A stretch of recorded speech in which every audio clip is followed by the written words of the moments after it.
ప్రజా టీవీ ముందుగా హెడ్లైన్స్ చూద్దాం.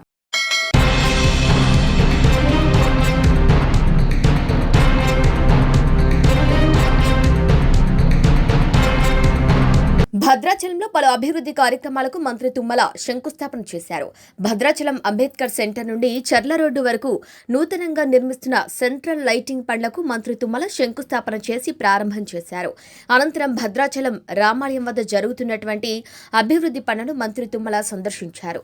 దీనిలో భాగంగా ఆయన అధికారులతో మాట్లాడుతూ నూతన పనులు ఆగస్టు నెల పూర్తయ్యేలోపు మొత్తం పూర్తి కావాలని, భక్తులకు వీలైనంత త్వరగా అభివృద్ధి పనులు చేసి స్వామివారి దర్శనానికి మంచి వాతావరణం అందించాలని అధికారులను ఆదేశించారు. అంతేకాకుండా రామాలయం అభివృద్ధి పనులకు ఏం కావాలన్నా అడిగి తీసుకోవాలని, అంతేకాకుండా ముఖ్యమంత్రి రేవంత్ రెడ్డి కూడా గతంలో భద్రాచలం వచ్చినప్పుడు అభివృద్ధి కొరకు 36 కోట్ల వరకు ఖర్చవుతాయని అడగ్గా వెంటనే వాటిని విడుదల చేయడం జరిగిందని, ఇంకా ఏం కావాలన్నా మనకి ఇస్తారని, కాబట్టి అధికారులు అభివృద్ధి కార్యక్రమంలో జాప్యం చేయకుండా ముందుకు సాగాలని ఆయన పేర్కొన్నారు. రెడీ సార్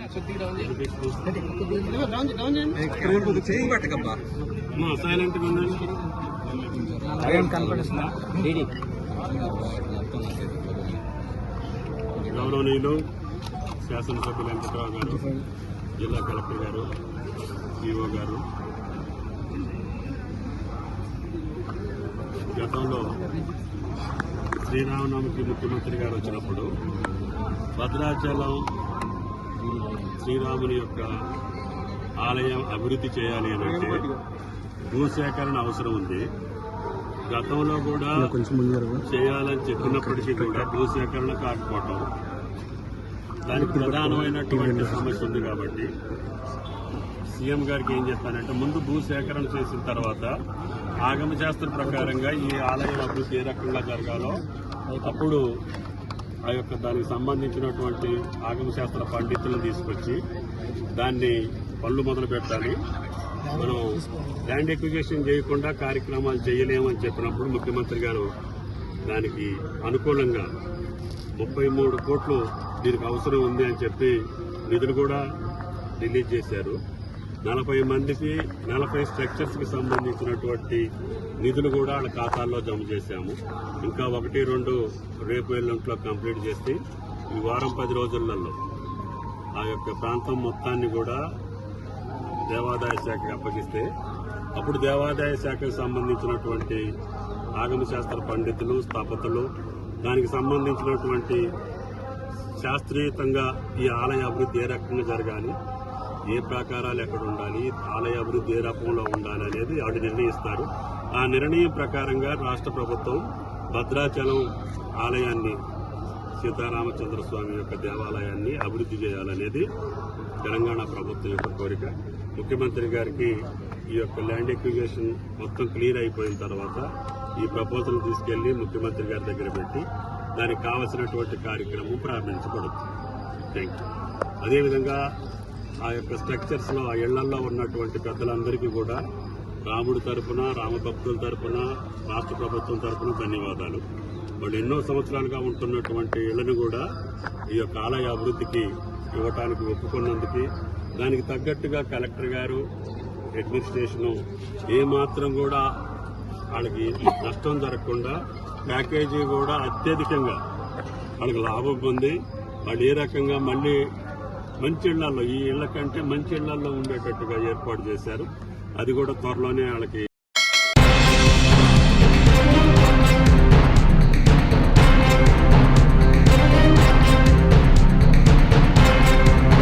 ఖమ్మం నగరంలోని రమణగుట్టలో ల్యాండ్ మాఫియా పెట్రైపోతుందని బాధితులు ఆందోళన వ్యక్తం చేస్తున్నారు. ఎప్పుడో 25 ఏళ్ల క్రితం ప్రభుత్వం మంజూరు చేసిన ఇంటి స్థలాలను కొందరు రియల్ ఎస్టేట్ వ్యాపారులు కబ్జా చేస్తున్నారని ఆరోపిస్తున్నారు. పోలీసులకు చెప్పామని, అధికారుల దృష్టికి తీసుకువెళ్లామని, అయినా ఫలితం లేకపోవడంతో జిల్లా కలెక్టర్ను ఆశ్రయించామని తెలిపారు. తమ భూములను రక్షించాలని, రియల్ ఎస్టేట్ మాఫియాపై చర్యలు తీసుకోవాలని కోరుతూ ప్లకార్డులు ప్రదర్శించారు. ఖమ్మం కలెక్టరేట్లో బాధితులు నిరసన చేపట్టారు. ఎస్సీలు, ఎస్టీలు, బీసీలకు కేటాయించిన భూములపై అక్రమార్కుల దాడులను అరికట్టాలని కోరుతున్నారు. ప్రభుత్వం ఇచ్చిన పట్టాలు ఉండగా అవి ప్రైవేటు భూములని దొంగ పట్టాలను సృష్టించి రిజిస్ట్రేషన్లు చేసి క్రయ విక్రయాలు జరిగినట్లు బాధితులు వాపోతున్నారని, ఓ ఎంపీ చేతుల మీదుగా ఇదంతా జరుగుతుందని తెలిపారు. మనగుట్ట వికలాంగుల కాలనీలో ఈ ముగ్గురు ఎస్సీ, బీసీకి సంబంధించిన బాధితులు తుళ్ళూరు సీన్ అనే ఒక రియల్ ఎస్టేట్ మాఫియా అతను అమ్మేసి ఇది ప్రైవేట్ ల్యాండ్ అని చెప్తా ఉన్నాడు. వీళ్ళకి గతంలో రేణుకా చౌదరి గారి ద్వారానే పట్టాలు ఇచ్చారు. వీళ్ళకి పొజిషన్ కూడా చూపెట్టారు, ఆ రోజు సర్వే నిర్వహించారు. ఇప్పుడు అవి ప్రైవేట్ ల్యాండ్ అని చెప్పి అర్బన్ ఎంఆర్ఓ ద్వారా ప్రైవేట్ ల్యాండ్ అని చూపెట్టి వీళ్ళని అక్కడ నుంచి వీళ్ళ ప్లాట్లు కాజేయాలనే ప్రయత్నం జరుగుతూ ఉంది. ఇప్పటికైనా గౌరవ కలెక్టర్ గారు దీని మీద దృష్టి సారించి వీళ్ళు నిరుపేదలు కాబట్టి అక్కడ అర్హత ఉంది కాబట్టి ఆ రోజు వీళ్ళకి పట్టాలు ఇచ్చారు, పొజిషన్ చూపెట్టారు. వీళ్ళ మీదనే చివరికి తప్పుడు కేసులు పెడతా ఉన్నారు. కాబట్టి ఇప్పటికైనా ఏడీ సర్వే గారు కానీ కలెక్టర్ గారు జోక్యం చేసుకొని ఏడీ సర్వే ద్వారా అవి నిజంగా ప్రైవేట్ సైటా గవర్నమెంట్ సైటా, వాళ్ళకి పట్టాలు ఇచ్చిన వాళ్ళు అధికారుల మీద ఎందుకు చర్యలు తీసుకోరు? వాళ్ళ పట్టాలు ఫేక్ అని చెప్తా ఉన్నారు. ఇది ప్రైవేట్ సైటా అంటా ఉన్నారు. 27 సంవత్సరాల తర్వాత వాళ్ళ నిరుపేదలను అక్కడ ఎల్లగొట్టి వీళ్ళ ప్లాట్లు కబ్జా చేయాలనే ప్రయత్నం జరుగుతూ ఉంది. ఇది ఎంత మాత్రం సమంజసం కాదు. ఇప్పటికైనా గౌరవ కలెక్టర్ గారు, మున్సిపల్ కమిషనర్ గారు అది ఎప్పుడు ఆపకుండానే ఇప్పటికీ అక్రమ నిర్మాణాలు చేస్తూ ఉన్నారు. కాబట్టి ఏదైతే పట్టాలు ఇచ్చారో ఆ పట్టాలను యథాతథంగా అక్కడే కొనసాగాలి. ఏదైతే వీళ్ళ మీద పెట్టినటువంటి అక్రమ కేసులు ఎత్తేయాలి, వీళ్ళ స్థలాల్ని యథాతథంగా ఉంచాలి. అవి 64 ఎక్కడ 64 ఎక్కడ అనేది ఏడీ సర్వే ద్వారా జరపాలి. ఇది 10 సంవత్సరాలుగా ఇది జరుగుతూ ఉంది. వాళ్ళు విలువైన వాళ్ళ ప్లాట్లు బేస్మెంటాలు కూల్చారు. వీళ్ళు కంప్లైంట్స్ ఇస్తే పోలీసు యంత్రాంగం పట్టించుకోదు, కానీ వాళ్ళ మీద తప్పుడు కేసులు బనాయిస్తూ ఉన్నారు. ఇవి ఇన్ని సంవత్సరాలు గౌరవ ఒక ఎంపీ గారు ఇచ్చినటువంటి పట్టాలకి విలువ లేదు. కాబట్టి ఇప్పటికైనా కలెక్టర్ గారు జోక్యం చేసుకుని ఆ పట్టాలు ఇచ్చినటువంటి అధికారుల మీద చర్యలు తీసుకోవాలా. ఆ పేదలకు ఏమైనా ఆల్టర్నేట్ ఇస్తారా, వాళ్ళకి పరిహారం ఇస్తారా, అక్కడే చూపెడతారా అనేది కూడా తేల్చాలని మేము డిమాండ్ చేస్తున్నాం సంఘాలుగా. గవర్నమెంట్ ఇచ్చిన పట్టాలు ఉన్నాయి, ఆ పట్టాలు కూడా బేగ్ పట్టాలు చేసి ఆయన దొంగ రిజిస్ట్రేషన్ చేయించుకొని మా యొక్క ఇల్లులు బేస్మట్టాలు పిల్లర్లు అన్ని కూల్చి మరి సర్వే రిపోర్ట్ ఇచ్చిండు, ఎంఆర్ఐ ఇచ్చిండని అన్నీ అంతా మమ్మల్ని 2-3 సార్లు కొట్టించింది సార్. నన్ను ఆడమర్శం చేసి కూడా ఇట్లా మా ప్లాట్లు మాకు ఇవ్వాలా, దయచేసి మాకు న్యాయం చేయాలి సార్. ఏరియాలమ్మా మీ ప్లాట్లు? రవణగుట్ట రజబెల్లి నగర్. ఎంతమంది బాధితులు ఉన్నారు మొత్తం? మొత్తం ముగ్గురు 300 గజాలు ఆక్రమించారు.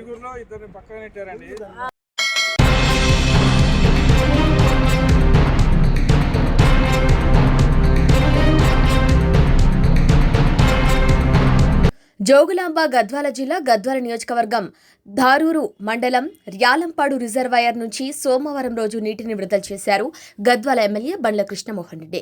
ఈ సందర్భంగా ఆయన మాట్లాడుతూ వరుణదేవుడు ముందుగానే కరుణించడం జరిగిందని, జూరాల ప్రాజెక్టుకు వరద నీరు ఎక్కువగా చేరుకోవడంతో నీరు పుష్కలంగా ఉన్నాయని, నెట్టెంపాడు ప్రాజెక్టు ద్వారా ర్యాలంపాడు రిజర్వాయర్ నుంచి నీటిని వదలటం జరిగిందని, రైతులందరూ ముందే పంటలు వేసుకోవటం జరిగిందని, ఇప్పుడు వదిలిన నీటితో ప్రతి ఒక్క రైతు పంటలు సకాలంలో పండించుకోవాలని, రాష్ట్రంలో ఎక్కడా లేని విధంగా మొదటగా మన నియోజకవర్గంలో రైతులకు నీళ్లందటం చాలా సంతోషంగా ఉందని ఈ సందర్భంగా ముఖ్యమంత్రి రేవంత్ రెడ్డికి కృతజ్ఞతలు తెలియజేశారు ఎమ్మెల్యే బండ్ల కృష్ణమోహన్ రెడ్డి.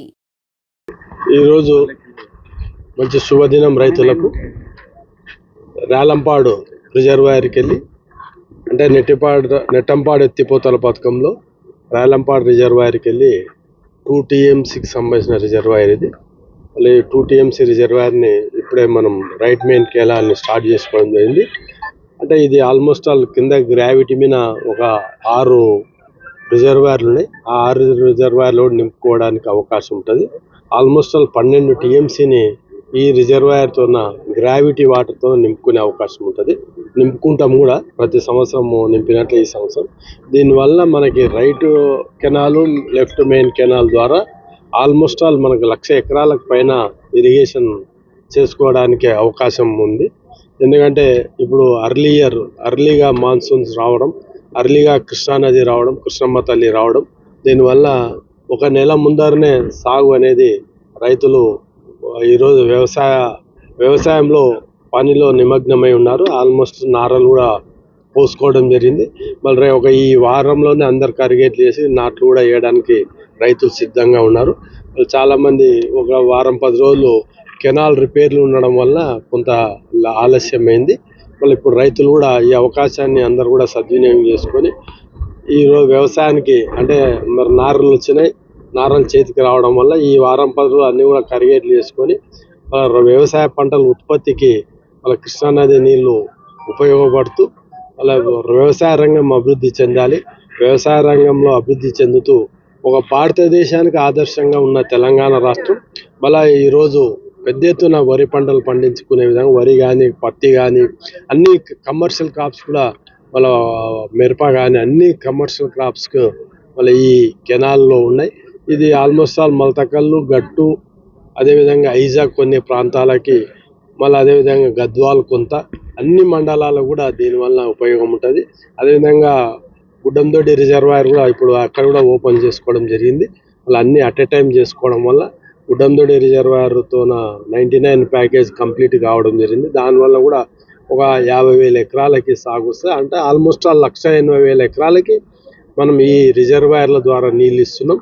అలా గౌరవ ముఖ్యమంత్రి గారికి, గౌరవ ఇరిగేషన్ మంత్రి గారికి ప్రత్యేకంగా ధన్యవాదాలు తెలుపుతూ, అలా ఈరోజు ప్రజలందరూ కూడా వ్యవసాయ రంగం అభివృద్ధి చెందాలంటే, ఈరోజు దేశం ఆర్థికంగా ఎదగాలన్నా వ్యవసాయ రంగం అభివృద్ధి చెందాల్సిన అవసరం ఉంది. వ్యవసాయ రంగం అభివృద్ధి చెందుతూ నీటి సమస్యని అధిగమిస్తూ అలా 2 పంటలకు వచ్చే విధంగా అలా వర్ణదేవుడు కానీ ఆ కృష్ణమ్మ తల్లి రైతులకి అనుకూలంగా ఉండాలని ఆ భగవంతుని ప్రార్థిస్తూ సెలవు.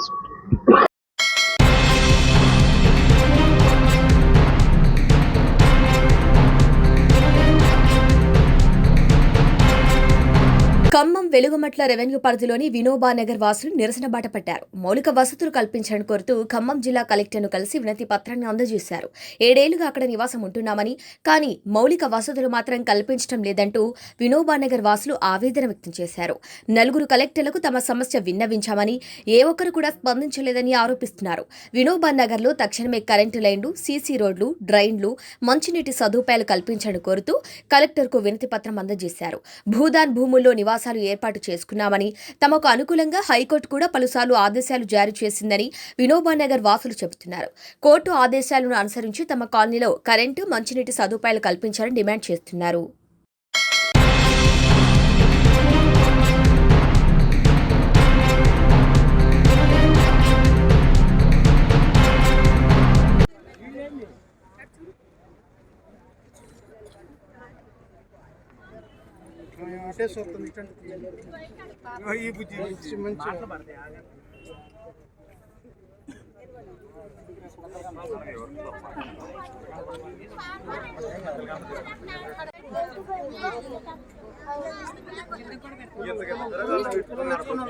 అంతా ఇవాళ కరెంట్ ఇస్తారా అని ఉరికొచ్చారు. కరెంట్ వస్తుందా అని ఉరికొచ్చారు వాళ్ళు, ఆశతో వచ్చారు. ఉంటున్నానండి. నేను 7 ఏళ్లుగా అక్కడే ఉంటున్నాను. మేము 2018లో అక్కడ ఉండడం జరిగింది. అప్పటి నుంచి అక్కడే ఉంటున్నాము. కరెంటు నీళ్ళు అనేది మా సమస్య అండి. కరెంటు మేము టెంపరవరీగా అక్కడ హాస్టల్ దగ్గర ఉన్న డీబీకి పెట్టాము. మేము అది కట్ చేసుకొని పోయినప్పుడల్లా మాకు 30,000 50,000 నష్టం జరుగుతుందండి. మాకు 7 సంవత్సరాల నుంచి 5 ఏళ్ల నుండి 6 ఆర్డర్స్ ఉన్నాయి, కోర్టు ఆర్డర్స్. అయినా కూడా మాకు కరెంటు నీళ్లు ఇవ్వమంటే ఇవ్వట్లేదు. మాకు రోడ్ల సౌకర్యం సరిగ్గా లేదు. మాకైతే కరెంటు నీళ్లు కావాలి. చిన్న పిల్లల్ని తీసుకొని ఉంటున్నాము మేము అక్కడ. పిల్లలకు స్కూళ్ళకి వెళ్ళే పిల్లలు కూడా ఉన్నారు. వాళ్ళకి హోంవర్క్ అవి చేయించుకోవాలన్న కూడా ఇబ్బంది అవుతుంది అక్కడ. మాకు కరెంటు నీళ్ళని కోర్టు ఆర్డర్ ద్వారాగానే మమ్మల్ని కోర్టు ఆర్డర్నే ఫాలో అవ్వమని చెప్తున్నాము. మాకు కరెంటు నీళ్ళ సమస్య బాగుందండి. అది ఆర్డర్లు ఉన్నాయి, మాకు 6 ఆర్డర్లు ఉన్నాయి. గతంలో కూడా కలెక్టర్లని 4 కలెక్టర్లను కలవడం జరిగింది. ఎవరైనా సరే ఫీల్డ్ మీదకి వచ్చి చూసింది లేదు. కాకపోతే ఇక్కడ కూర్చొని వాళ్ళు కరెంట్ కట్ చేయండి అని చెప్పి వాళ్ళు అధికారులకు చెప్తే అధికారులు కట్ చేయడం అనేది జరుగుతుంది. ఒక్కసారి ఫీల్డ్ మీదకి వచ్చి అధికారులు కానీ, కలెక్టర్ గారు కానీ ఎవరైనా సరే ఫీల్డ్ మీదకి వచ్చి చూసి మాకు న్యాయం చేయాలని మేము కోరుకుంటున్నామండి.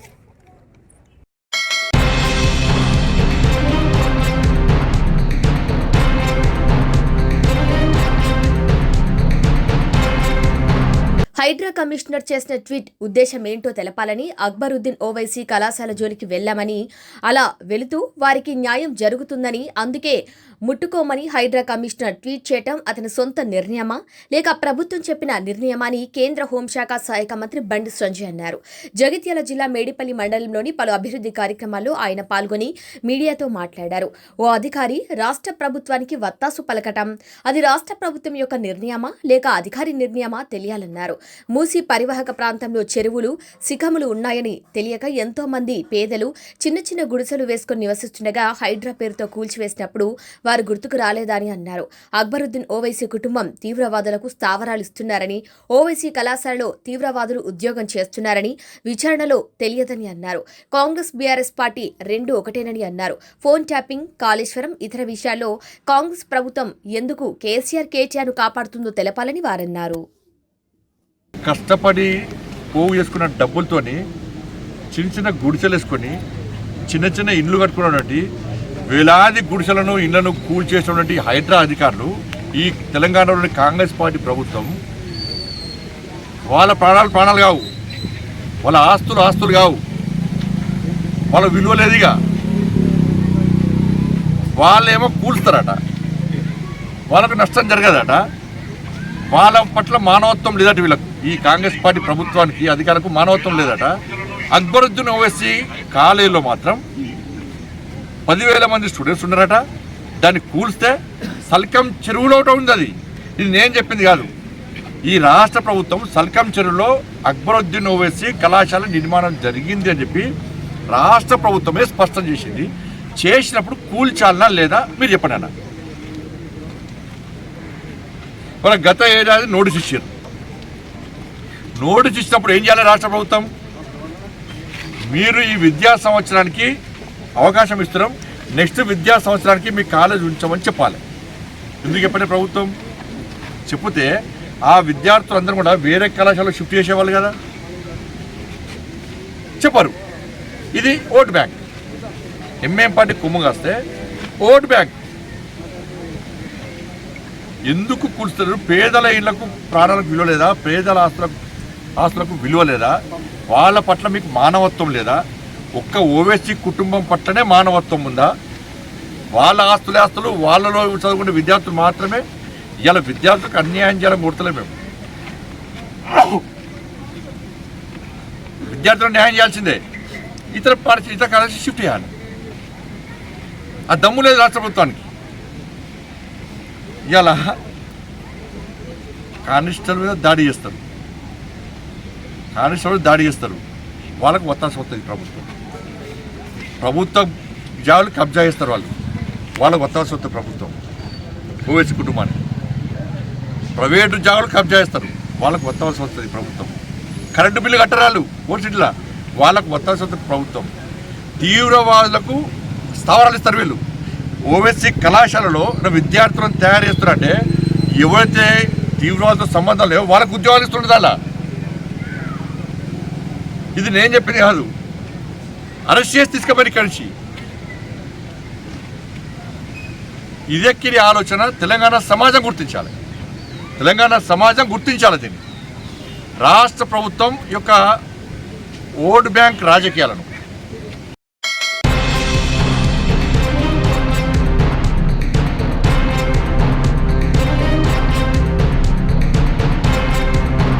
బులెటిన్ హెడ్లైన్స్ మరొకసారి. ఇవి వాళ్ళ బులెటిన్ అప్డేట్స్. కీప్ వాచింగ్ శ్రావ్య టీవీ.